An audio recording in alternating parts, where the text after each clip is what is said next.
Hi everyone. My name is Ekta. I'm the founder of Invisible Scars. We are a support group. We try and help people who are facing domestic abuse. If you note, I always use the term helping people because we feel that everyone needs help. Anyone who's facing domestic abuse, we don't look at this. I mean, of course, the statistics would definitely say otherwise, but we don't look at this as a gender issue. We look at this as an issue which is a human rights issue, and we look at this as something which anyone who's facing is always in a lot of trouble. And this is today's session is one of the aspects of that issue we bring out, which really has not so much to do with gender. Of course, definitely there will always be a gendered aspect to it, but not so much to do with gender, but a lot to do with the condition that people are facing in terms of mental health, and how that overall impacts abuse. Today we have with us on our panel discussion Dr. Purnima Nagaraja. She's the director and founder of Dhriti Wellness Clinic. She's a DPM in psychiatry and MS in counseling and psychotherapy, and she has a fellowship in psychiatry. She is a very well-known psychiatrist, psychotherapist, and empowerment expert, and she is based out of Hyderabad. Welcome to this panel discussion, Dr. Purnima. Of course, she's been practicing for many, many years. She's someone who's very well known and very well respected in Hyderabad. And when we thought of this topic, there was nobody else that we could actually think of rather than her. And, Dr. Purnima and I have actually physically never met, but we have interacted so much on Facebook that for me, it's like this is not even the first time we are talking. It's like we keep messaging each other for something or the other very often.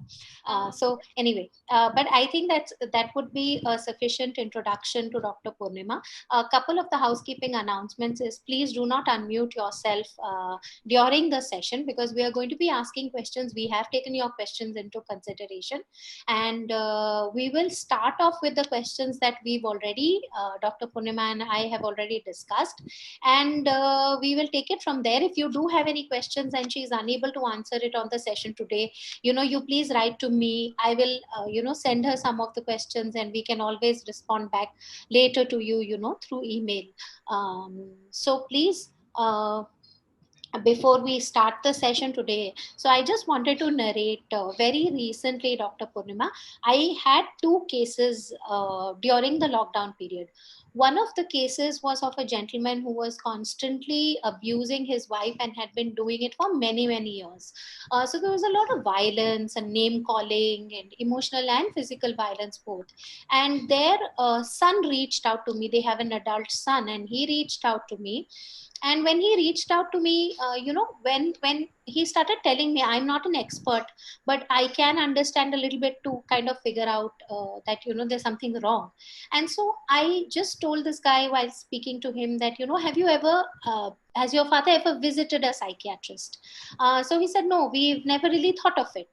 And it turns out that when they did finally see a psychiatrist and they tried and figured out what's going on, they realized that the gentleman in question was actually someone suffering from bipolar disorder, and I think there was some borderline personality disorder. I don't remember the exact thing, but bipolar disorder I do remember. The other case was from Maharashtra, some very remote place in Maharashtra. They reached out to me, and this girl in the family, they had a young daughter who was about 23 or 24. She would become very violent and she would start beating up her parents. There were a lot of anger issues and things like that. So her brother reached out to me, and when I was talking to him, I could sense that there was just no awareness about her condition or any of the symptoms. They had not even stopped to monitor what she was going through. Yeah, is there something associated? And the girl had become so violent that I had to call up their local police station. I had to request, I said, look, it looks like there is a problem here, but I am not really sure what the problem is. And eventually, the police had to take charge, and she refused to go to a doctor. She was in a very, very bad state, but then they later on worked it out, and then she started seeing someone. So these two cases got me to thinking that, there is a part where a person who's abusive may suffer from a mental health condition. And what is it like if someone who's abusive suffers from a mental health condition? Or how does it play out in relationships? So one thing is, you always have, in an abusive relationship, you have a person who perpetrates it and the other one who's the victim. So if you're looking at, say, the two cases that you mentioned right now, clearly they have mental health issues, and which is why they're probably turning violent. Then there are people who have no mental health issues but also have personality disorders, like a narcissistic personality or a borderline personality disorder, a psychopath, who can also be abusive and create a situation where one would think that the person who's being abused actually has the mental health issue. So Oh, yes. a Yes. lot of times, I'm sure you come across these cases Yes. also, Ekta, where the person is oozing charm, and then makes it look like the spouse or the daughter, whoever this person's attention is focused on, is the one who has mental health issues, who had mood swings, who's violent for no reason at all. Then we also have, see, domestic abuse also includes verbal abuse, gaslighting, psychological abuse. So all of these things also, some of them are visible, some of them are invisible. Now, for example, if you had, say, a person who had a paranoid psychosis, so he or she feels that the whole world is alien, everybody's out to get her or him, and they feel that people are going to harm them. So before you harm me, let me harm you, right? Okay. So they would, reach out and take a knife and stab somebody or hit somebody. We had a case where a young boy, he thought that his father was plotting to kill him, took a knife and stabbed him 3 times. Oh, God. After treatment, he apologized. The father was grievously injured, but survived it, fortunately. So we have a lot of these where a person could be paranoid, could might imagine that people are after them, or might are doing something without their knowledge, or trying to harm them in some way, and then they get violent. And then you also have illnesses like bipolar disorders, where violence is a part of it. In a manic episode, people are violent. So, beating up somebody, bashing up somebody, and saying that I'm God, or, you have a very grandiose idea of yourself and say, I need to beat you because you deserve it, Oh, and God. things like that. Yes. Yes. Then you have people who are depressed. Okay. Even a chronic depression like a dysthymia or a depression can actually cause a person to get violent sometimes, when people are going on asking them, why are you depressed? You have no reason to be depressed. Why are you lying in bed like that? Come on, get up. All the pep talks that we try to give people with mental health issues can actually be very annoying. So that's when they either self-harm or they harm somebody. So I'm just giving you a small range of areas where people with mental health illnesses can actually be dangerous to others around them. Oh, that is, I mean, this is a bit scary. Scary also because, as the hottest topic of the season has become the fact that, a lot of people are suffering from mental health issues, and the awareness is very, very less with regards to it. This is how a mentally ill person can harm the other person. Now, there may be another scenario. Is it possible that someone who's constantly living in a condition of distress or a toxic environment starts to suffer from a mental condition, and how are those two related? These are probably more common, Ekta, because one thing is, we normalize violence. In our society, women normalize violence. It's okay, mard hai, marega. It's okay. So the thing is, if a person has mental illness and is hitting his spouse, it would go unnoticed. And the same way, putting up with, say, a person with a narcissistic personality, and I'm bringing this up so many times because, in our Indian culture, authoritative narcissistic personalities are a dime a dozen. Yes. Okay, so they say, listen to me, it's my way or the highway. Correct. And they're extremely, they gaslight their victims. They make them feel as if they're absolutely useless, that I'm just putting up with you because you're married to me, and that sort of thing. So constantly being gaslighted, constantly being verbally abused, constantly being physically abused.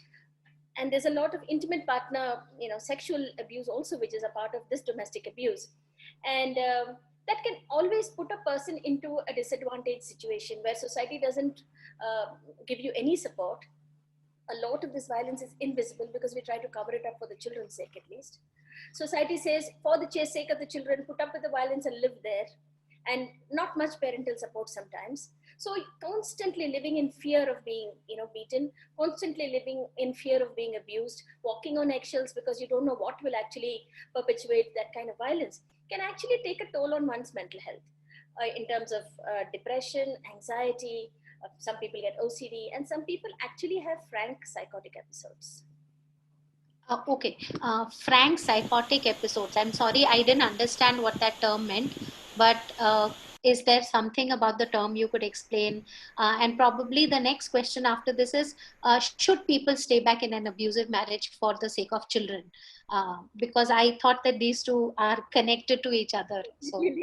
So a frank psychotic episode would mean that they would either mimic the symptoms, that if their spouse already has it, they might mimic the symptoms. They might also become mentally ill, or they might, because of the extreme stress, they themselves might have a bipolar episode, or they themselves might have a paranoid psychotic episode. So they might exhibit psychotic symptoms like becoming suspicious, withdrawing from society, or have a major depressive episode. So all of these things can be manifested because of the chronic stress of putting up with a person who is, continuously doling out domestic abuse in different forms. Okay, so you're saying that if someone is constantly in an environment which is toxic, they can actually mimic those symptoms, which is very scary, because then it becomes all the more important for people to move out of, or at least try and move out. I mean, we don't say everyone is successful, but try and move out. The next question was, how are children impacted in such relationships? One thing is, as we all know, or should know from today, that mental illness is hereditary to some extent. Depression runs in families, bipolar disorder runs in families. So, and suicide also runs in families. So when you're looking at this, this scenario where a mother is being gaslighted continuously or being abused in some form or the other, children are watching and they normalize abuse also. So a boy who's watching his father hit his mother will go to school and hit his friends. Tomorrow he'll hit his girlfriend. After that, he'll hit his wife, because it's okay. I mean, I grew up with it. My mother seems okay. She's sticking to the marriage. She's all right. She's smiling and she's doing all her work. So I think this is fine. This is good. Every time I'm angry, if I punch her, maybe it's okay, because my dad did it. My grandfather did it. So you see, children grow up normalizing violence. The other thing is, some children, you see, when they see this kind of abuse, sometimes abuse is really bad. It's not just like the mother can get up, wipe her face and smile at the children. Sometimes she's grievously injured, or she might be crying. She might be in a very bad emotional state. At that time, what happens is, children who are watching their mother, they also go into depression. So childhood depression, childhood self-harm. They don't know what to do. Parents are fighting. They don't know the cause. So a child would go and try to cut themselves. We had a 6-year-old child who stabbed himself because he felt that his parents were fighting. Actually, the father was an alcoholic who was, beating the wife quite often. So he just thought that if I die, maybe they'll be quiet. So he tried to stab himself. It was not a deep wound. He's after all a child. But just the fact that he thought about it, just the fact that he thought that his life, was not worth it. His life would help somebody. See, that's the scary part. So children grow up normalizing violence. Children grow up normalizing depression. Children grow up that feeling that it's okay to be beaten. Sometimes the father, you see, takes out his anger on the children. Sometimes even the mother who's been beaten by the father might take out her anger on the children. You see, it's always the weaker ones that kind of bear the brunt of it. Right. So abuse continues. So this cycle of abuse can continue. Whether or not, the person who has the mental illness gets treatment or not, everybody around also starts behaving in a very toxic manner. Okay, so this is something that I think this is one of our biggest pain points, is that a lot of people don't want to move out of abusive marriages, and I've seen men and women both do it. They don't want to move out of abusive marriages because they think the child needs two parents. And from what you are telling us, it seems more like a child in an abusive relationship is turning out to be someone who is a disturbed individual or an adult, it could be any kind of disturbance, but there is definitely, and cutting up oneself is very, very grave and serious. So I think this is a warning sign for especially a lot of women who think it's not okay to walk out of an abusive relationship. And here is what could happen to your child. um, One of the things that we've heard, one of the terms that is thrown around a lot is PTSD. Yes. PTSD and CPTSD. Everybody, it's just become so trendy these days. Everyone is just throwing around these terms. So, what do they mean, and how do they impact, relationships? PTSD is post-traumatic stress disorder, and CPTSD is complex post-traumatic stress disorder, which basically means that when there is an extremely traumatic incident, it kind of gets into your psyche, and it keeps haunting you and affects your behavior, your mood, and also your mental status. So a lot of people who have PTSD usually relive those incidents of extreme trauma and fear. They might wake up in the night with night sweats and nightmares, and they might show signs of depression or even violence sometimes. A lot of them self-harm. A lot of them bang their head against the walls. Substance abuse is very common with people with PTSD. School truancy, disrupted relationship, disrupted mood disorders. All of these things are common. And complex PTSD is probably like, piling on a little more of the same thing, wherein over a period of time, even on over a longer period of time, the traumatic incident just stays with you. And every time they even try to talk about it, it turns into something very traumatic for them. Some people, interestingly, they internalize it and they forget it. It's over, it's happened. And one good thing that they're fine, and after, probably this is mostly after child sexual abuse of a violent kind. They kind of internalize it, and it comes out again when they get married or in a sexual relationship themselves, where suddenly they become violent and they start either harming themselves or harming somebody else. So this is also one aspect of complex PTSD. So as you said, it has become a very common thing to throw words around. Oh, I'm so OCD today, or I'm so anxious today, I'm so depressed. So the thing is, it is, in one way, I would say it's all right, because at least you're, learning about disorders, and, the awareness is growing, that there are words that are coming to your mouth. But still, to be using them so loosely, when the ones who actually need help are not getting that help, because once you make the diagnosis, when I say, oh, I'm depressed and I'm smiling, nobody really cares.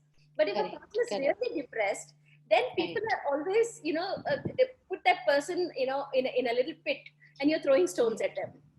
Right. I know of a very senior person who's an extremely educated man, whose mother, who was in her 80s, was suffering from diagnosed as depression by a physician. And he said, she has no reason to be depressed. How do you know? Correct. Isn't it? Who are we to judge? And she has good food, she has a house on her head. Is that the only, is that the criteria? Yes. Right? Yes. So house, a husband, house, children. Do we know that the husband has been abusive or autocratic? We don't. Correct. Are the children taking good care of her? We don't know. Is her empty nest full again? We don't know. Does she have hormonal issues? We don't know. So you see, just to say, we always say, oh, you have no reason to be depressed. Come and snap out of it. You're just lying there and wallowing. So these are things, you see, that can actually increase the depth of mental illness. If something is already present, it gets worse. It could be a minor issue, which, with a lot of support and, social understanding, we could probably help these people out. But immediately, I mean, if you go to an office and a person is a little depressed, they would say like, hey, aaj goli khaya kya? Immediately you're invalidating that. Yes. So what mental health does is, you see, it invalidates you as a human being, invalidates all your rights. Right. You see, and that's where, you see, a person who is in a vulnerable state becomes more vulnerable. Correct. Okay. And another thing in India is, this is particular of, probably our country, where, you don't understand if a woman wants to, say, a woman or a man, or a child even for that matter, is depressed, wants to sit alone, start beating them up. ये तो नाटक कर रही है. दो मारेंगे तो she'll be fine, और बच्चों को चार मारेंगे तो पढ़ाई शुरू करेंगे. So you see, this is another thing where you feel that violence is going to cure mental illness. So beat them up. Correct. They have a manic episode, tie them up somewhere, and beat them up. Or throw water on them, set fire to them, take an agarbatti and, sort of. So abuse as a form, as a curative form also is very common in this country. Yes, I would completely agree to that. And it's just so sad. It's just so sad. I don't know what to say. The truth is that this does happen, and I come across so many domestic abuse cases where people are told that, "अरे तुम्हारे पास सब कुछ है ना, वो मारता नहीं है तो क्या हुआ?"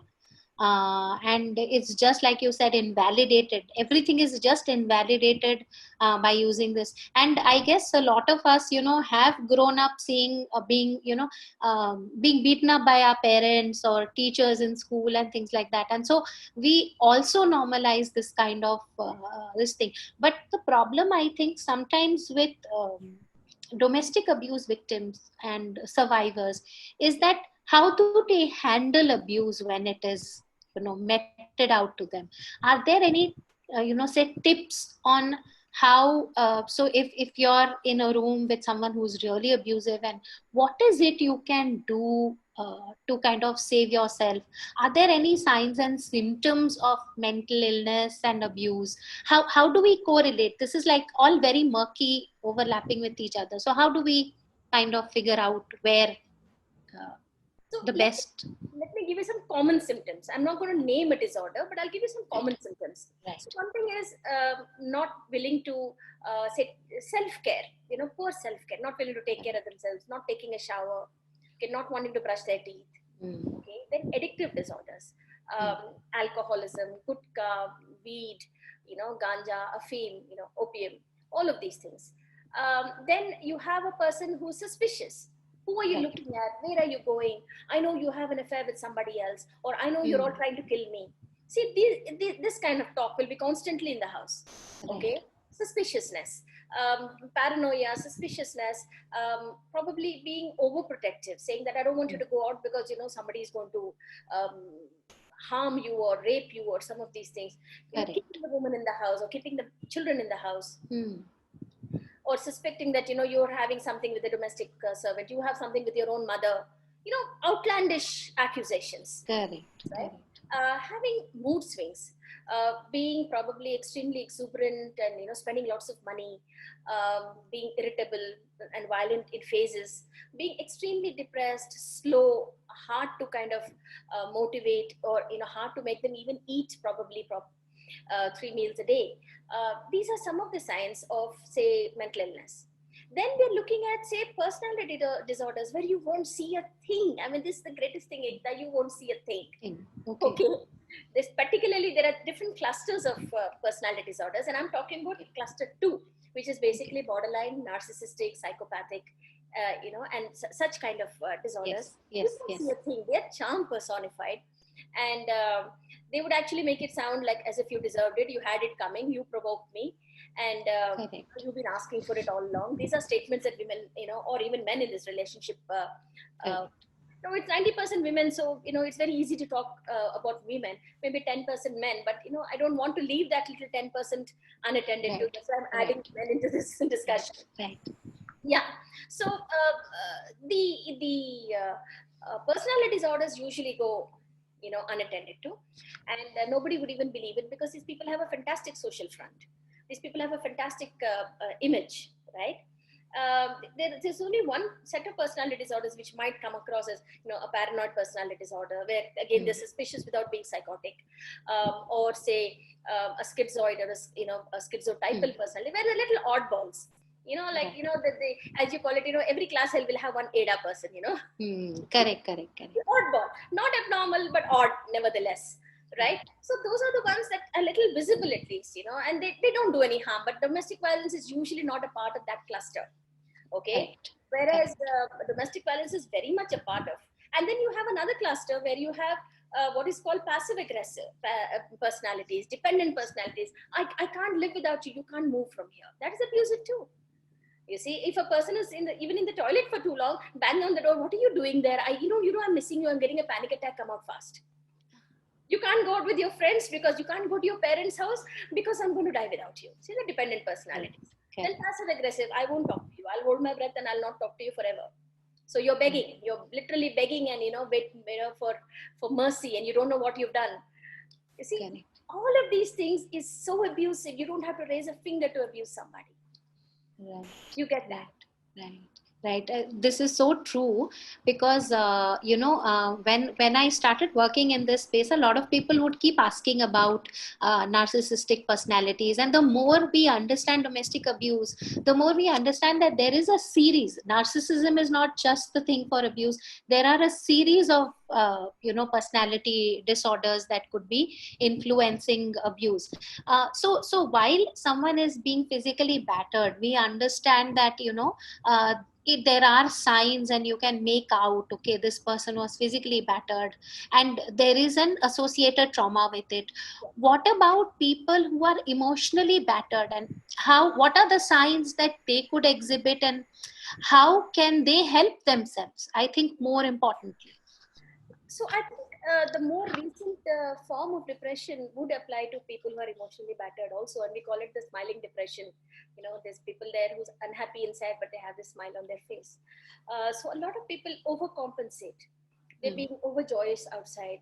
They dress really well, just to cover up take on different hobbies. They're multitaskers. So just to forget the trauma that, oh God, once I go back home, I'm going to be invalidated, 6 feet under the ground. So Right. they try to do their best outside. Then you have another class of people who suppress it and dumb themselves down. If they get a promotion, they won't tell. If they get an increment in their salary, they won't talk about it. Right? They dumb themselves down. Oh, I don't know. So that the other person feels better, so that he doesn't feel the need to abuse a dumb person, right? Correct. So so they don't want to even seem as even quasi equal to the person, so that they don't get abused. The third sign is a person who takes her anger out on the children or on slightly weaker section, might spank a puppy for no reason at all, okay, or might get really angry with the children, insist on their homework, areas where they seem very obsessed, more possessed with either cooking or something that will take their mind off things. Some people are get into cooking, baking. Some people sit with their children's homework and actually become abusive themselves, with the homework, Correct. back the children if the children don't do well in school. So these are all signs and symptoms that says that they're feeling very overwhelmed, but they need to cover it up because A, no support, probably B, no way out. At least they don't see a way out. See, what happens with domestic abuse is you've got these shutters on your eyes. So it's a very Stockholm kind of a syndrome where there are 1,000 paths leading out, but nobody takes them for reasons which are very very common. Log kya kahenge, society, my parents are old, they can't support me, I don't have a support system, I'm not financially viable. Right. I'm not independent. So all of these, I can't live without a man, how will I live alone, the world will not let a woman live. So you see, these are the commonest excuses as to why, knowing fully well you're facing abuse and it's becoming unbearable, and it's also telling on your own mental health, that people don't leave. See, you yourself must have seen enough number of cases where you've offered help, where you've given them a path, and you've held up this light and said, look, I'm Yes. lighting your Yes. path, come on. But Yes. they'll step back. I think the one thing that I've learned with domestic abuse over the years is that you have to be very patient with survivors. You just cannot, and so that's why we always tell people, if you're trying to help someone, the first thing that I recommend is counseling for everyone. I say first, if you're not comfortable, you don't know what to do, all those legal processes, especially in cases of emotional abuse, we always tell people, go for counseling first. You figure things out for yourself, and then you can so one of the things is, when should a survivor know that if I don't step out now, this could be a very long term problem for me? When is a good time to step out? I mean, we still are struggling due to several reasons, but when is that indication that no, now it shouldn't continue anymore, this relationship is doomed? So in a mental health issue, suppose a person is a schizophrenic or a paranoid psychotic, or somebody with bipolar disorder, taking that person for help might be useful, because if the person is on medication, on therapy, she's taught some coping skills, you see, then maybe it's not necessary to leave. You You're might right. actually feel sorry for the person and help them. So Correct. also the substance abuse. We have Alcoholics Anonymous. We have support groups even for the spouses and children of people who are into addictive disorders, Right. wherein they feel, okay, now let's, you're changing the paradigm, you're changing the dynamic of within the family, so that leaving may not be an option or need not be an option.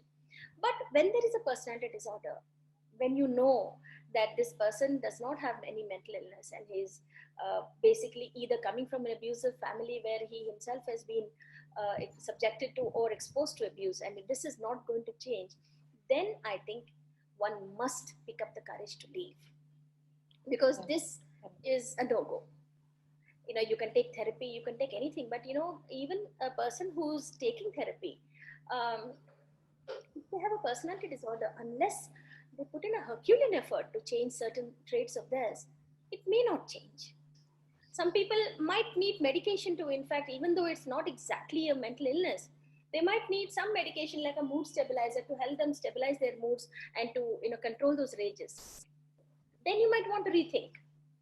But if none of that is happening and there is domestic abuse, grievous domestic abuse, and also Correct. the children are getting affected. If you're watching your children have started bedwetting, children have started becoming neurotic, school truancy, getting having temper tantrums, having rages of their own, then it's time to leave, because you're destroying yet another set of lives. And Correct. the legacy of, abuse will continue. Yes, and so you just perpetrate the cycle more, and I use the wrong word, perpetuate the cycle more. And okay, so that was very, very insightful. One of the things that I did realize is that a lot of times, for example, there was this case that came to me from Mumbai, and the parents were not aware of the daughter's condition, and the daughter called me up and said that look, I am facing domestic abuse from my parents. And it just took me one conversation with her to figure out that there's something not right about her.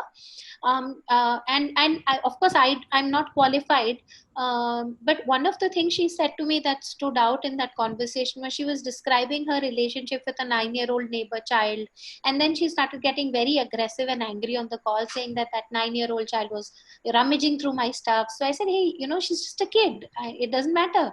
I mean, you could have just told her, don't touch my stuff. No, she doesn't listen. And then it just took me one conversation to figure out there's something not right with this child. And this is like a young 21, 22-year-old, and the parents are refusing to just see a psychiatrist. I've been just telling them, I spoke to their other daughter also, and I've been telling them, please take your child, see a psychiatrist. There's something wrong. She's overdosed, I think, a couple of times, but the parents are just so hesitant. Why do you think that this is there? I mean, of course we know that there's a stigma attached to it also. How important is it to get help, because what is the future of this kind of a child? So one thing is, we are still a country who believes more in exorcism rather than medical science. Right. There is no scientific approach. So one thing is, in this country, we believe that it's evil spirits that are causing all this. So you will first go to somebody who will exorcise those evil spirits, by which time you see she's gotten worse. Right. And Right. the process of exorcism, if you've ever seen these things, they're extremely abusive, where the women is slapped and beaten, if the boy or girl or whoever it is, slapped terribly. And until they say, okay, fine, I'm giving up, this the spirit is leaving me. I think out of sheer fear they would say that. And the symptoms have not gone anywhere. You see, the hallucinations, the delusions, they've not gone anywhere. So by the time they actually seek medical help, it's quite late. The other thing is, particularly, we are talking vulnerabilities here, and if it's a girl child, she will never get married. Never ever get married. I've had several clients to whom I say, like, tell the person, there will be somebody who is willing to take care of your daughter, right? It's only a matter of medication. She's perfectly okay. Matter of medication for a few years. Probably if she's able to maintain herself, she'll be able to stop. But parents usually don't get the girl married, and during the wedding ceremonies not given medication, because she obviously be drowsy or have a few of the side effects.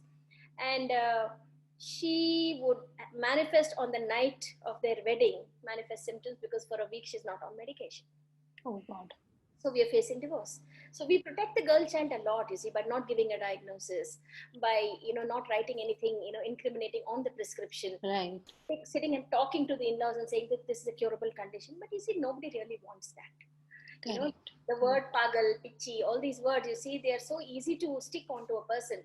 So not only will she be thrown out of this marriage, she will never get married again because the neighborhood will keep whispering and saying things. Gossiping about Yeah. her. Right, right. So if you're not taking care of, if you notice symptoms like this in your child, and in this particular case, the symptoms are very loud and very pronounced, and you're not seeking help, so the future, and what if you're not around? This is okay, she's 21 and maybe you're 44 to 45. 20 years down the line or 30 years down the line, what happens to this person? And marriage probably is not the only thing that we are looking at. What is the quality of life that this person's living if they're not being medicated? So I think in India, a lot of parents are also responsible. So I don't want to narrow down domestic abuse by only focusing on spousal violence, but I want to talk about how parents are responsible, when they see their children being abused, or when I think someone who has a condition and is abusing, still, like you said, is curable. Not the personality disorders, but definitely the mental health conditions. Not curable, maybe manageable, I Yes. would say. Sorry, curable may not be the right thing. But for what about for the people who are in the reverse situation? And are vulnerable. They are suffering from a mental health condition, and they are being abused. And this largely a lot of this abuse is carried out by family members. So what would you say about that? And especially, I think one of the things is the transgender community, or children who are gender dysphoric.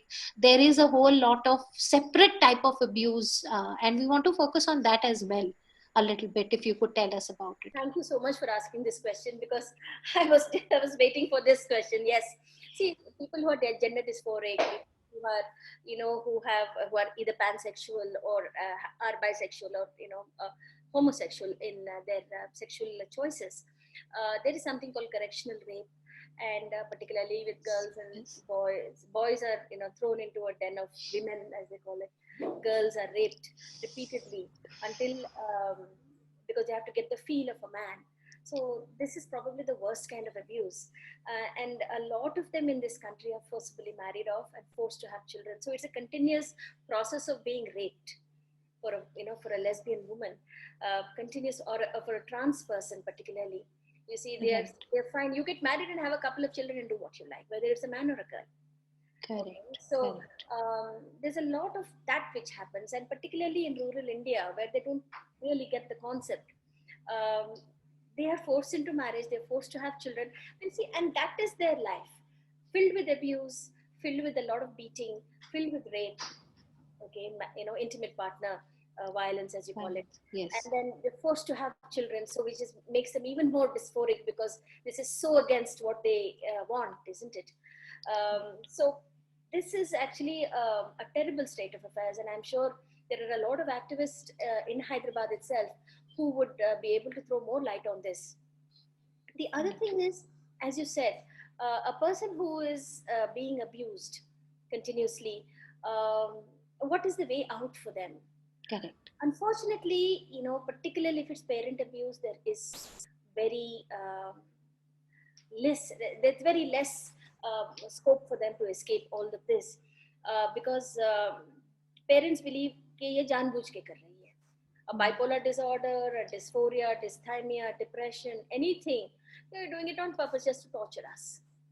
So they're beaten and beaten and beaten until, you see, then they're taken to a person who will come perform some more exorcism and beat them up some more.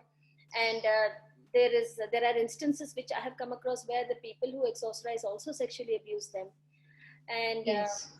they believe that there is some Yes. libidinal instinct which is making them behave like this, Correct. linked to the Correct. libido. Correct. So if that libido is sated, they would probably stop behaving like that. See, all kinds of very pagan thought processes still exist Right. even in Right. the educated class of people in our country.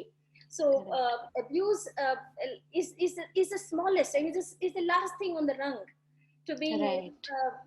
what did we do? We only beat her up. We didn't do anything more We than that. didn't do anything. Yes. So you Yes. see, Yes.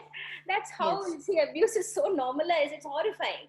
Correct. And you Correct. don't think of the consequences. You're hitting your child so much because he's getting low marks. The poor kid has a learning disability. Nobody wants to know about it. Right. Okay. Right. They're beating up the child and saying, do you know what impact it will have? What impact will it have? We'll become an engineer at least. Correct. Level of Correct. apathy, Yes. So another place of abuse is our educational system, where Yes. Oh, yes. I completely agree. so talking of youngsters and our education system, that's the biggest place where abuse is happening. Right. Right.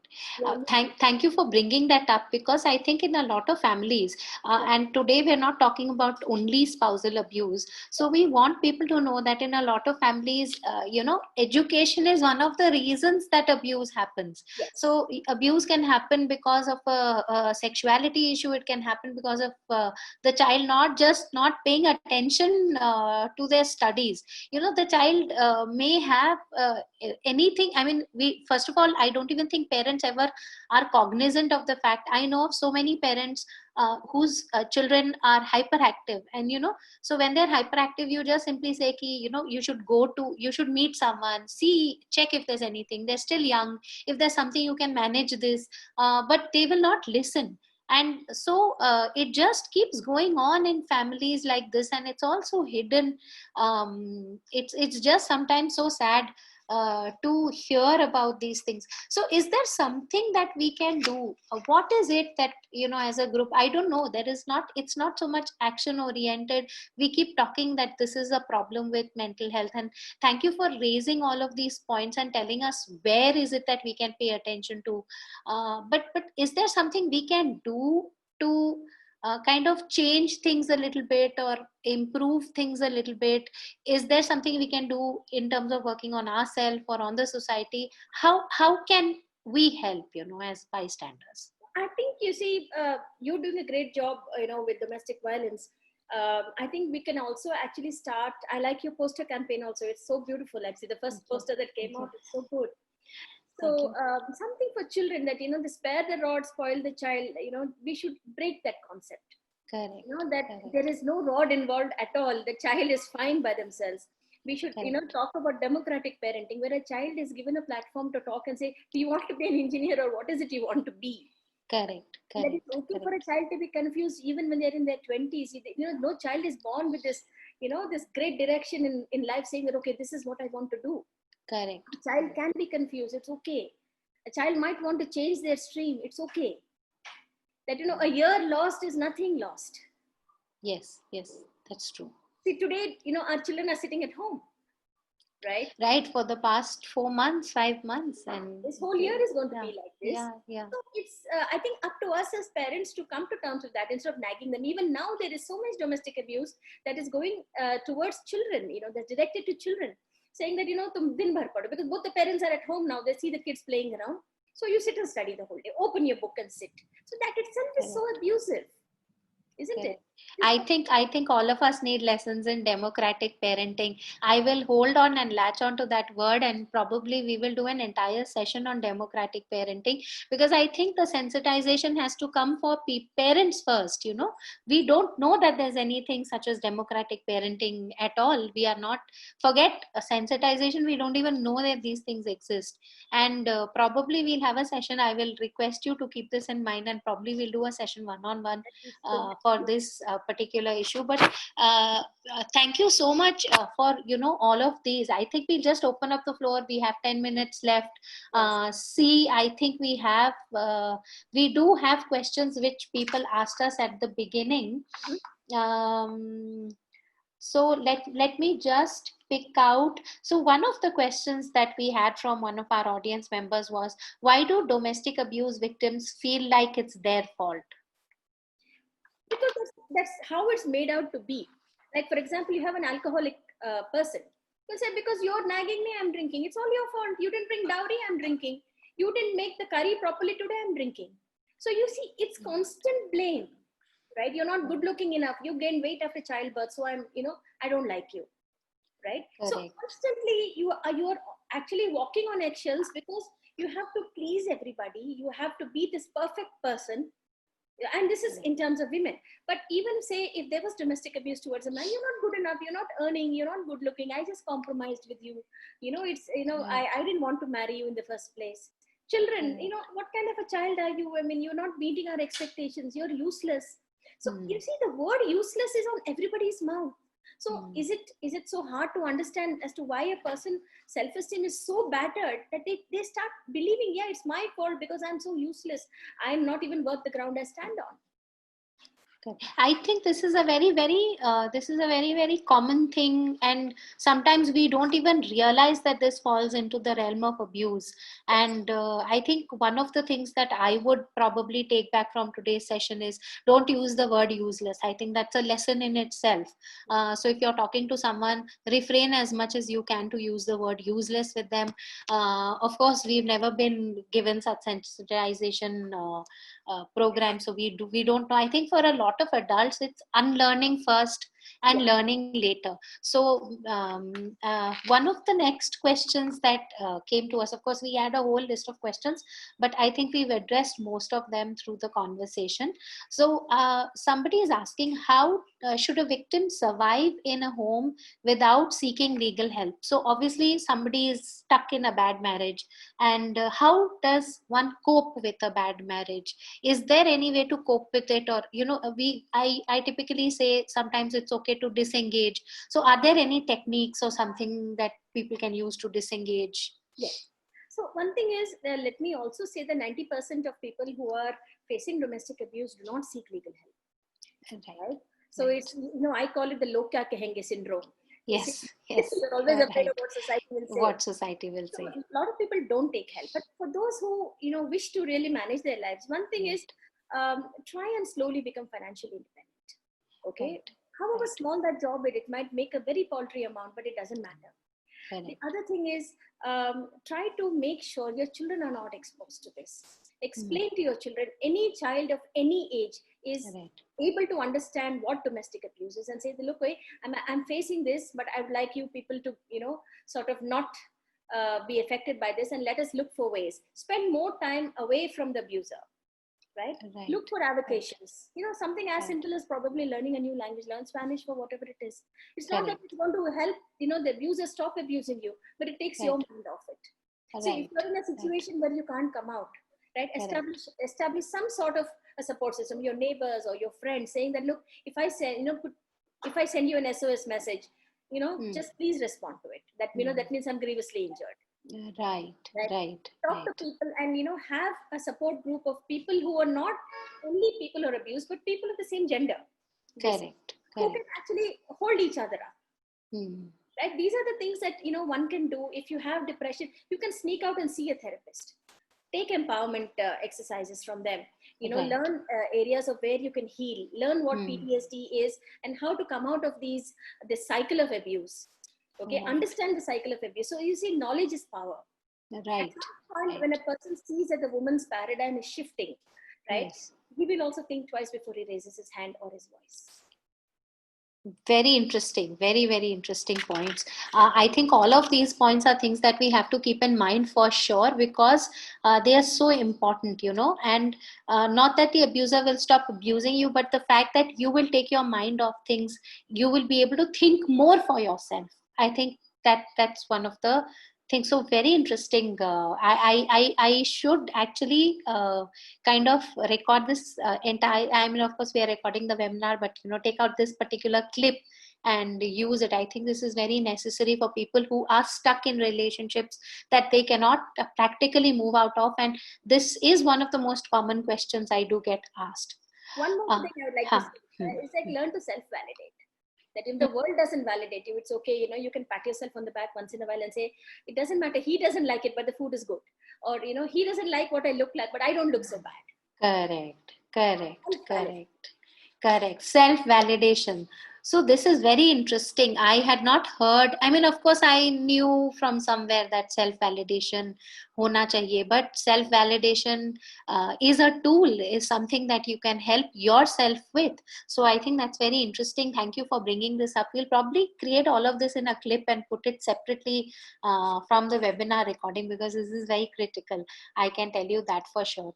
One of the other questions that are victims of mental abuse and blackmail, prone to be victims of anxiety and OCD and insomnia and anxiety. Yes. We have answered this question. Hmm. Yes.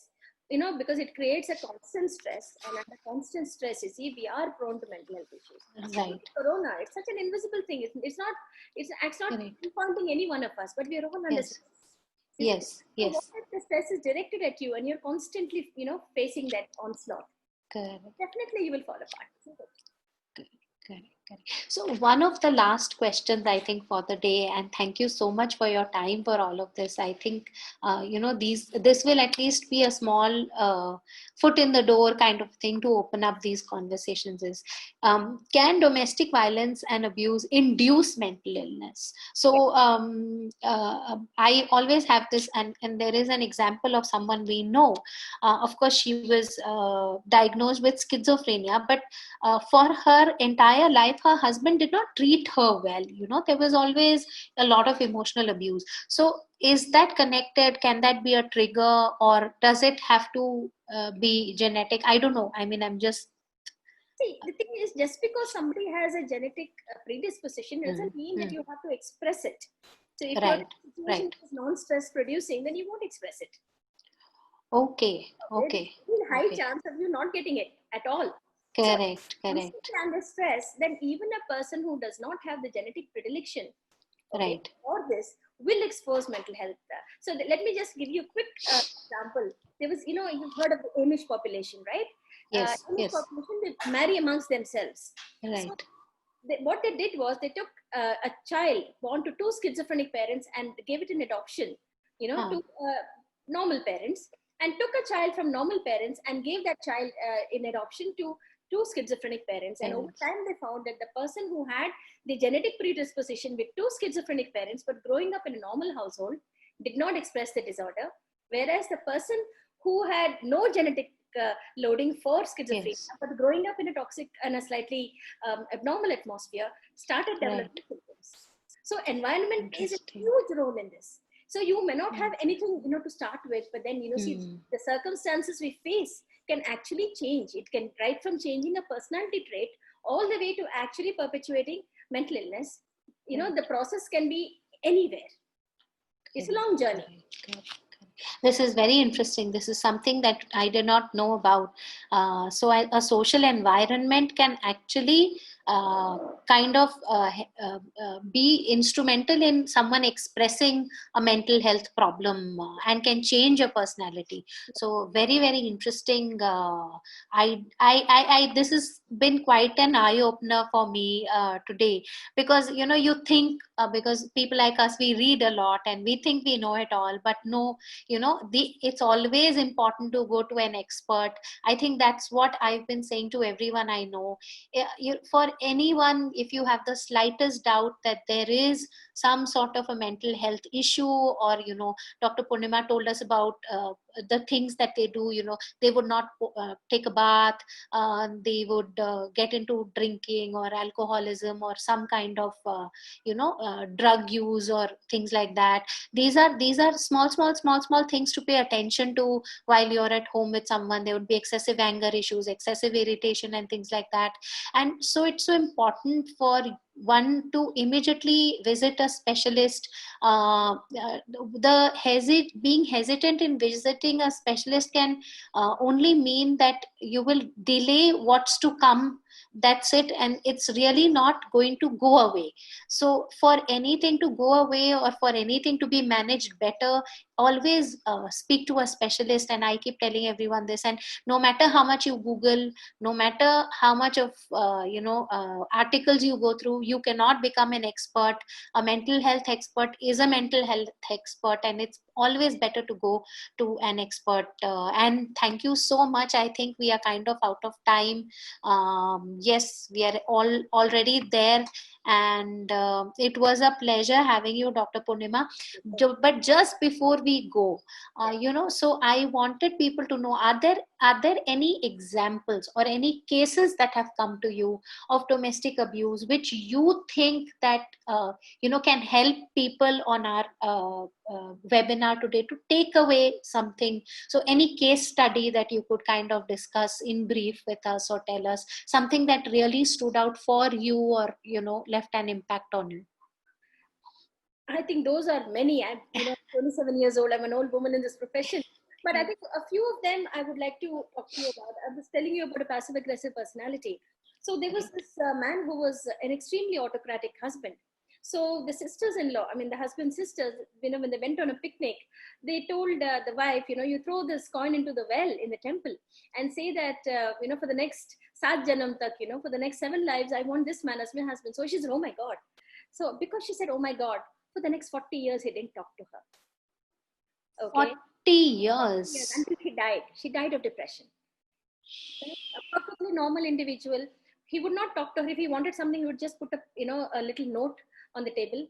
And whenever he ate something she made, he would put 10 rupees on the table as if he's paying her. Every time he had a physical intimacy with her, he would put some money on the bed and say, okay, this is for you. She has 4 children. All 4 of them supported her. The daughters-in-law supported her, but it just did not work out because she would beg him. She fell on his feet. Okay. And finally she died of a broken heart. She died of depression. Okay. Continuous medication for a situation that could have been amended by just him talking. Numerous counseling sessions, but he would not come. So, he just didn't budge. So this is one example of saying that how a normal person can actually manifest mental illness, just by living with an abusive person. You see, not talking is, I think, neglect is the biggest, highest form of abuse. The other thing which I'd like to talk about is a person who suspected his wife, and she suspected him back. So this was a situation where both of them had paranoid illness, and they both suspected each other, and there was so much domestic violence until one day the children who had grown up in this atmosphere, took them to 2 different doctors, and they were a little manageable. Unfortunately, by which time they have only 1 son and 4 daughters, and she manifested. So this is another example of how domestic violence and mental illness, if it is not diagnosed, can actually spread to the next generation and make a mess. So I've mentioned 2 cases. The first one you listened to. The second one was about both parents being paranoid and having a lot of domestic violence. Both were undiagnosed until the children grew up, and they took them to doctors and were manageable. But the son, in which time the son developed paranoid illness.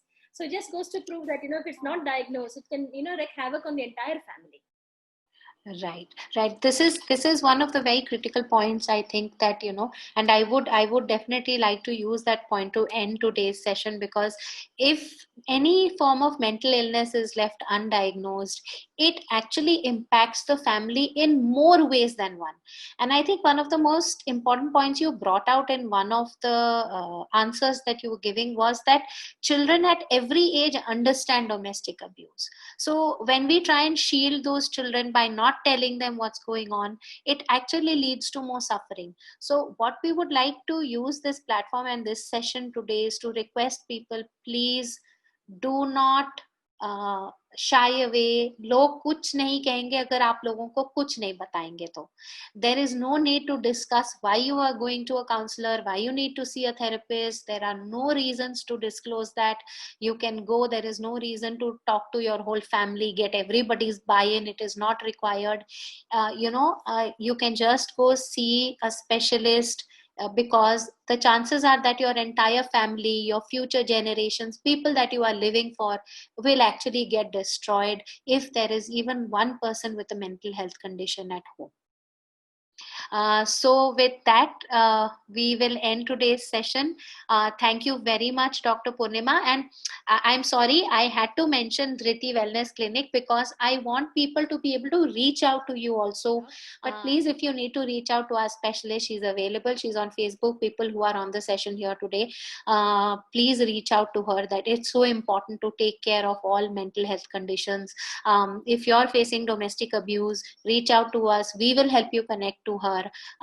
If you suspect that there is, and I think you have enough to kind of figure out if there is a mental health condition with someone at home, whether it's the abused or it's the abuser.